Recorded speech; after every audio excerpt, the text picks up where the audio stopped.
Dans l'État hébreu, cette minorité représente 20% de la population et depuis les attaques du Hamas le 7 octobre dernier, ces Arabes israéliens sont surveillés de près.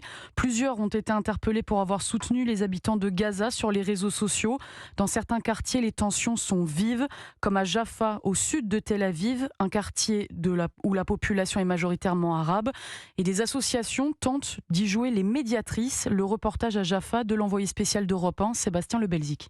Des centaines de personnes, des musulmans, des juifs et des chrétiens se pressent dans cette salle communale de Jaffa pleine à craquer. L'objectif, c'est de rassembler les communautés, d'éviter des affrontements alors que la guerre fait rage entre Israël et le Hamas. Uri Veltman est l'un des organisateurs de cette soirée pour la paix. Nous savons que des milliers de travailleurs arabes israéliens ont été licenciés et des étudiants ont été renvoyés des cours. Nous savons que la majorité ne souhaite ni la guerre, ni la haine, ni la colère. Radia Rani est arabe israélienne, musulmane. Elle-même a été victime de plusieurs attaques racistes. Nous voulons nous montrer, nous faire entendre, parce que nous sommes dans une situation d'urgence qui risque d'empirer. Alon, juif de Jaffa, est venu spécialement pour apporter son soutien.